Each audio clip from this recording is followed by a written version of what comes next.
कैथल के PWD rest house पहुंचे इनसो राष्ट्रीय अध्यक्ष व जेजेपी नेता दिग्विजय चौटाला। आम आदमी पार्टी और कांग्रेस के गठबंधन पर ली चुटकी। कांग्रेस और आप सांप एक ही लेकिन चेहरे अलग अलग। किसानों पर जब कोई भी संकट आता है तो इसका मतलब चौधरी देवीलाल के परिवार पर संकट आता है। दिग्विजय 3 काले कानूनों का भी हमने विरोध किया था। दिग्विजय कैथल के पीडब्ल्यूडी रेस्ट हाउस पहुंचे इनसो राष्ट्रीय अध्यक्ष व जेजेपी नेता दिग्विजय चौटाला। आम आदमी पार्टी और कांग्रेस के गठबंधन पर ली चुटकी। कांग्रेस और आप सांप एक ही लेकिन चेहरे अलग अलग।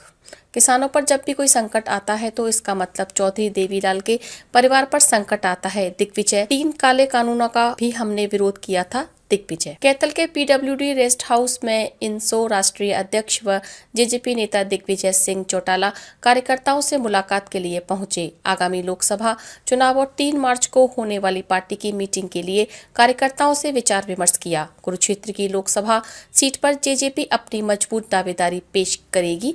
इसके लिए भी आज कार्यकर्ताओं से बातचीत की गई। हम चुनावों के लिए पूरी तरह से तैयार हैं।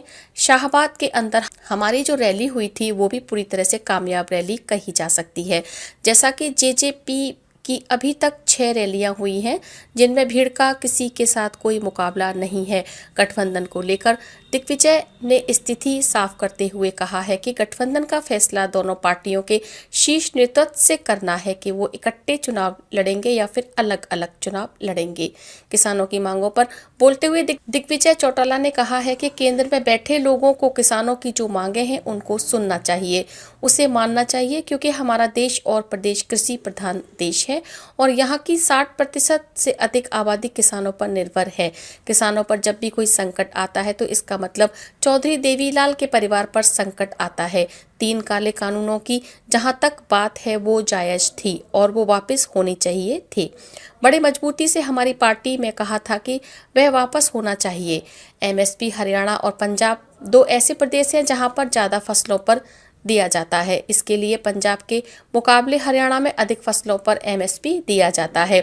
उधर सरकार को एमएसपी के इस मुद्दे को जल्दी से जल्दी सुलझा लेना चाहिए। सरकार को चाहिए कि किसानों के साथ टेबल पर बैठकर जल्दी से जल्दी सहमति बन जानी चाहिए कि इसका आधा खर्च स्टेट गवर्नमेंट वहन करे और आधा खर्च केंद्र सरकार। ऐसा करने से दूसरे स्टेट की लीडरशिप की स्थिति भी साफ हो जाएगी। नफे सिंह राठी की हत्या पर उन्होंने कहा कि हत्या हुई है, यह जांच का विषय है। सुशील गुप्ता कैथल पहुंचे थे और दिग्विजय चौटाला से सवाल पूछने पर उन्होंने कहा कि उनकी जो सहयोगी पार्टी कांग्रेस है, सबसे ज्यादा सरकारी जांच एजेंसियों का दुरुपयोग उन्होंने किया है। सुशील गुप्ता जो हमारे साथ खड़े होते हैं तो खुद कांग्रेस के खिलाफ वो ये बात बोलते। कांग्रेस और आम आदमी पार्टी ने सदैव एक दूसरे का विरोध किया है।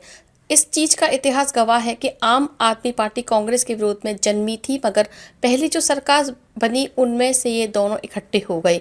हम कह सकते हैं कि ये सांप एक ही हैं लेकिन चेहरे अलग अलग हैं। दोनों पार्टियों का नाम अलग अलग हो सकता है लेकिन है दोनों इकट्ठे ही। हमने गठबंधन में हुए फायदे के अनुसार अपने 80% वायदे पूरे कर लिए हैं और 20% वायदों के लिए हम प्रयासरत। आज कैथल के अंदर कार्यकर्ताओं से, परिवारजनों से यहाँ मुलाकात हुई। वैसे तो हमारे एक पारिवारिक मित्र, उनका देहांत हो गया तो उनके आज संस्कार में शामिल होने के लिए हम कार्यकर्ता जा रहे हैं, मगर यहाँ आज पीडब्ल्यूडी रेस्ट हाउस में सभी लोगों से मिलना हुआ, चर्चा हुई। लोकसभा चुनाव को लेकर के कैसे आगे की रणनीति तय करनी है। पार्टी ने 3 तारीख को कार्यकारिणी की मीटिंग बुलाई है, उसको लेकर के भी, और आगे कुरुक्षेत्र की जो लोकसभा सीट है उस पर जेजेपी अपनी मजबूत उपस्थिति दर्ज कराए, उसको लेकर के आज सबसे विचार विमर्श हुआ है और हम पूरी तौर पर तैयार हैं।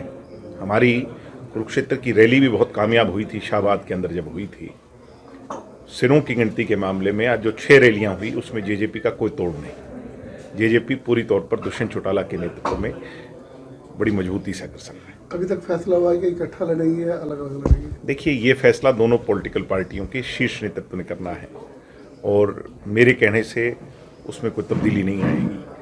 तो मैं इतना ही कहूँगा कि उस समय का हमें इंतजार करना चाहिए। जो भी वो निर्णय देंगे उसके साथ। दुष्यंत चौटाला में देवीलाल की छवि देखी जाती है, यही इसी नाम पे पार्टी आई भी थी। किसानों के वो नेता थे, किसानों के साथ जो रहा कहाँ देखते हैं आप? किसानों की हर बात को सरकार में बैठे लोगों को, केंद्र सरकार में बैठे लोगों को सुनना चाहिए, उसे मानना चाहिए। ये देश कृषि प्रधान देश है, हमारा प्रदेश कृषि प्रधान प्रदेश है। इस देश की 60% से ज़्यादा आबादी किसानों की आबादी है। किसानों पर जब भी कोई संकट आता है तो वो चौधरी देवीलाल के परिवार पर संकट आता है। 3 काले कानूनों की जहाँ तक बात थी, वो बात फिजिबल थी, जायज़ थी कि उनकी वो कानून वापस होने चाहिए, और बड़ी मजबूती से हमारी पार्टी ने कहा था कि वो कानून वापस होने चाहिए। अब जहाँ तक एमएसपी की बात है, एमएसपी हरियाणा और पंजाब 2 ऐसे प्रदेश हैं जहाँ पर मिलती है। हम ज़्यादा फसलों पर दे रहे हैं, पंजाब हमारे से कम फसलों पर दे रहा है। मैं ये कहता हूँ कि केंद्र सरकार को इस मुद्दे को एमिकेबली सुलझा लेना चाहिए जितनी जल्दी हो सके, और उसमें हमारी एक राय है कि इसको स्टेट सब्जेक्ट, क्योंकि भगवंत मान ने भी सरकार बनने से पहले कहा था कि मैं हर फसल पर एक दाने पर एमएसपी दूंगा, खरीदूंगा। हरियाणा सरकार कर ही रही है। ऐसे में इसको बड़ा मुद्दा ना बनने की बजाय किसानों से टेबल पर बैठकर इस मामले पर एमिकेबली सहमति बन जानी चाहिए कि स्टेट आधा खर्च इसका वहन करे और आधा खर्च इसका केंद्र की सरकार वहन करे, तो दूसरी स्टेटों के अंदर भी जो लीडरशिप है उसकी नीयत भी साफ हो जाए। केंद्र सरकार को एक यूट्यूबर आईना दिखा देता है कि वीडियो के माध्यम से हत्या हो जाती है। ऐसा है, हत्या कैसे हुई, क्या हुई, ये तो जांच का विषय है, मैं उस पर नहीं जाऊंगा, और मेरे कहने से जो है ना उस पर कोई वो नहीं होगा।